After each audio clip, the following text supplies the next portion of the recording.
presentar la primera entrevista de la jornada. Ya estamos en comunicación con el senador nacional del Frente de Todos por la provincia de Neuquén. Estamos hablando del señor Oscar Parrilli, y tiene la amabilidad de atendernos. Oscar, muy buenos días. Juana Morín, Rocío Criado en Futurock, te saludamos. ¿Cómo estás?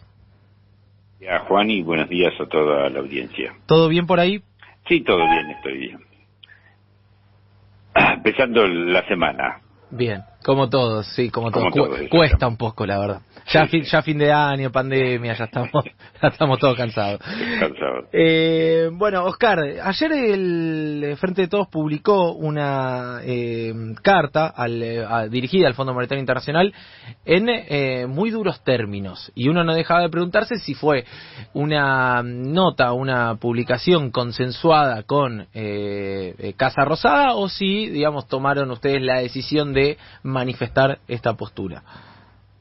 Bueno, en primer lugar, lo que yo quiero decir que en el bloque del Frente de Todos, obviamente, no estamos interesados en realizar ninguna acción que perjudique la política que está llevando adelante el ministro de Economía, que merece nuestro apoyo, y en ese sentido nuestro bloque está comprometido con la gestión de Alberto y obviamente el ministro de Economía. Uh-huh. En segundo lugar, nosotros nos pareció oportuno como bloque dar a conocer esta opinión porque, en primer lugar, estaba la misión del fondo aquí en la Argentina.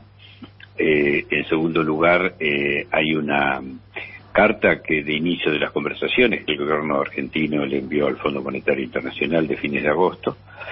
Y en tercer lugar, además, el Poder Ejecutivo ha enviado un proyecto de ley al Congreso estableciendo que toda deuda en moneda extranjera y bajo legislación extranjera debe tener previamente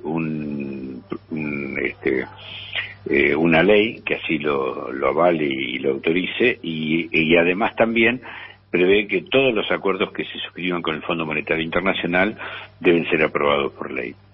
Por este motivo nos pareció oportuno dar a conocer nuestra opinión de cuál es la situación y la historia de la relación entre Argentina y el Fondo Monetario Internacional, porque me parece que no se trata de hacer borrón y cuenta nueva, sino construir el futuro sin cometer los errores del pasado, y además que cada parte asuma la cuota de responsabilidad que le corresponde en este tema.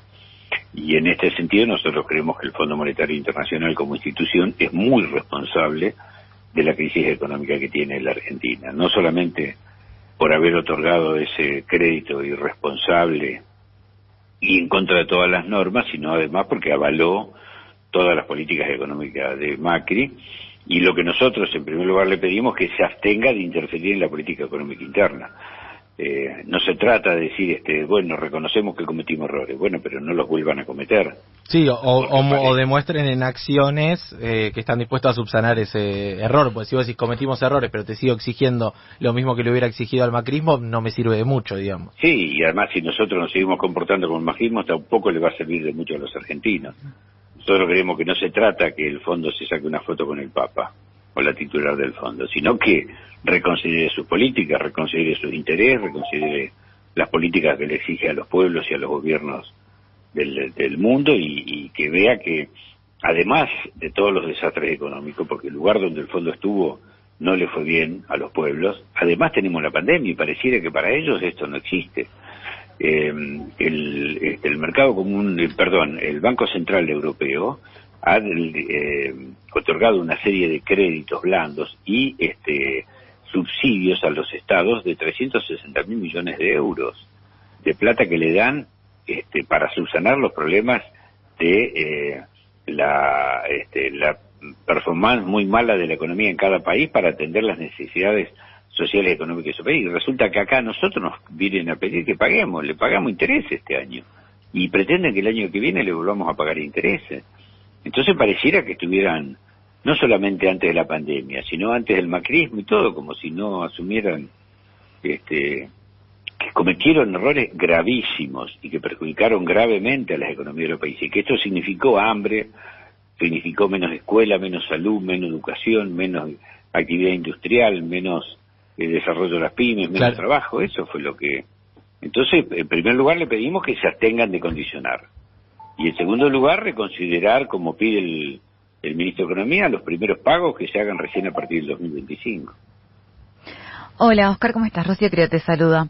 En estos momentos hay distintos proyectos de senadores que plantean reformas dentro del Ministerio Público Fiscal y hay mucho debate en torno no solo a las cuestiones de cuánto tiene que durar el mandato, la forma de elegirlo, sino se instaló la cuestión de los nombres propios, ¿no? Y distintos integrantes del gobierno nacional, funcionarios, salieron a aclarar que el candidato que ellos quieren como procurador es Daniel Rafecas. ¿Cuál es tu mirada con respecto a esta situación? ¿Te parece que Daniel Rafecas es un buen candidato para la procuración? Yo lo que digo es primero ubiquemos el problema, el tema. Este es un problema que tenemos, el del procurador fiscal, de la, como decía Macri, la pesada herencia, o la tierra arrasada, porque este problema lo tenemos por lo que hizo el macrismo del 2016 al 2017.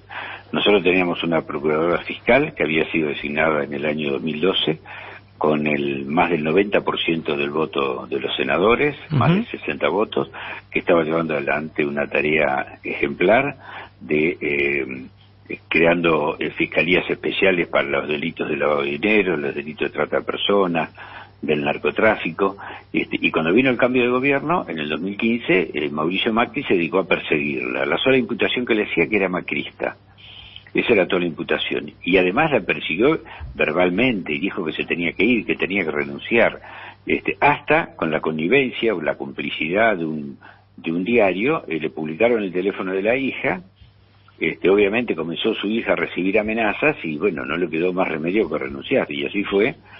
Aguantó 2 años y en diciembre del 2017 renunció. Del 2018 al 2019 el macrismo no supo resolver este problema.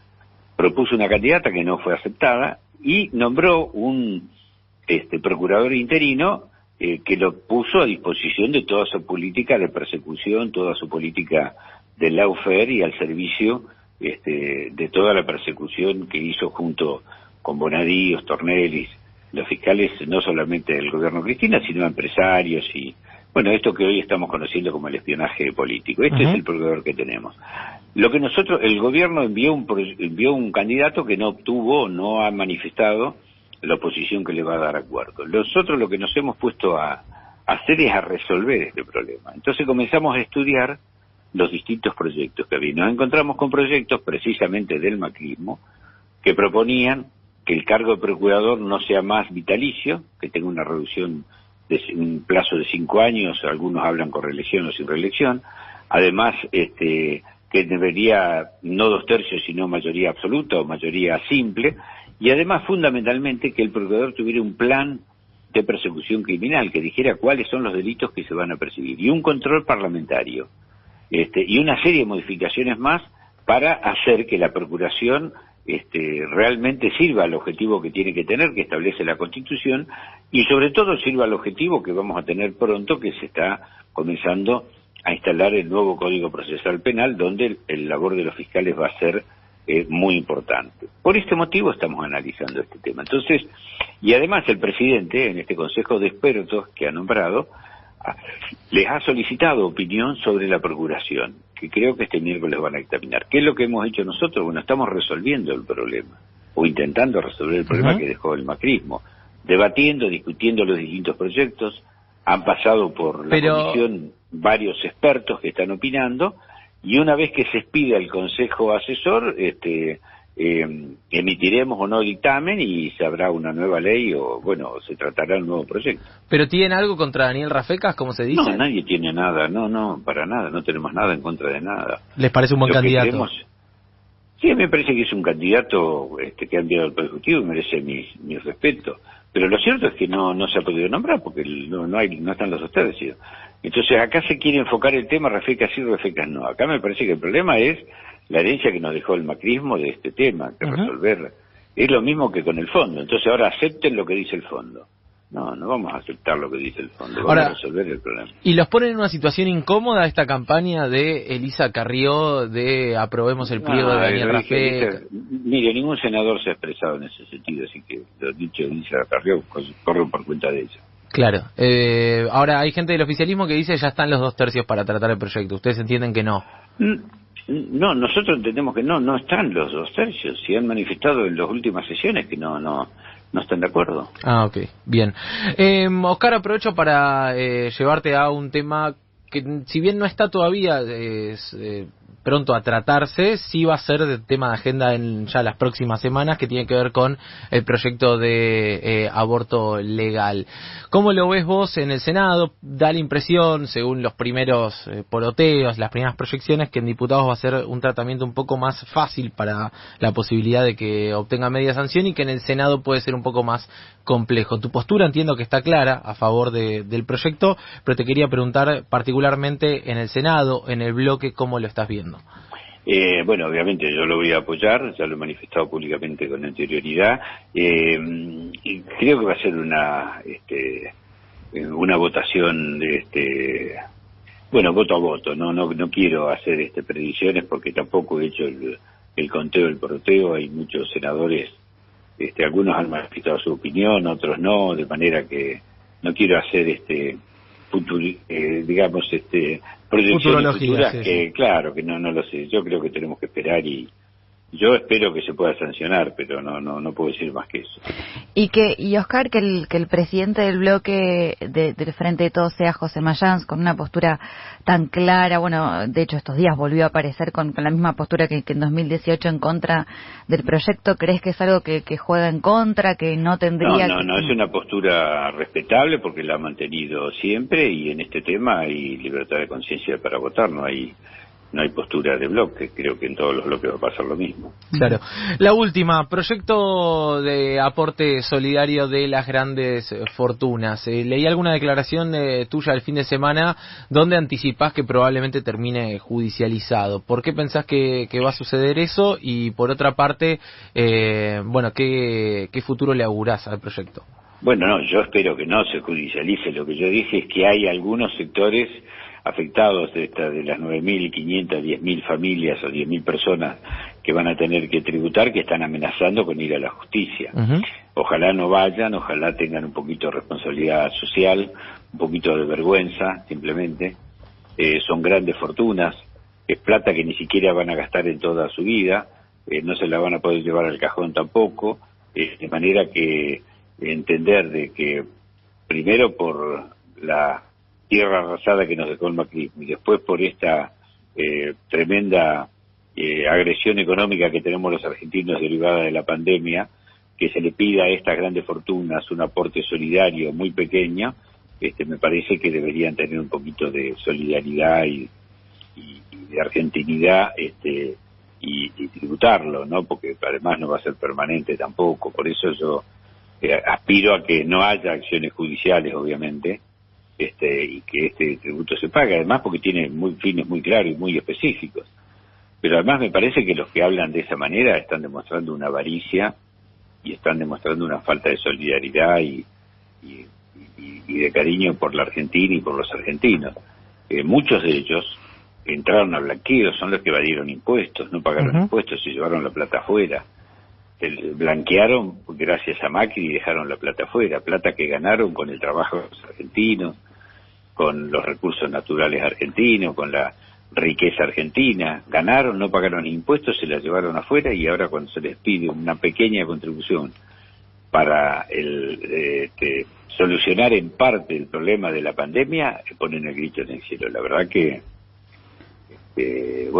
poco solidario y poco argentino parece, ¿no? Oscar, te hacemos la última ligada con esto, que también es un tema que se habló. Si bien el proyecto tiene detallado el destino de la recaudación a partir de la eliminación de el ingreso familiar de emergencia, se pensó a plantear si también parte de esa recaudación no podría ir a ese destino. ¿Vos lo ves como algo probable? Es probable, es un debate que está abierto, y yo creo que es lógico que lo analicemos. Bien.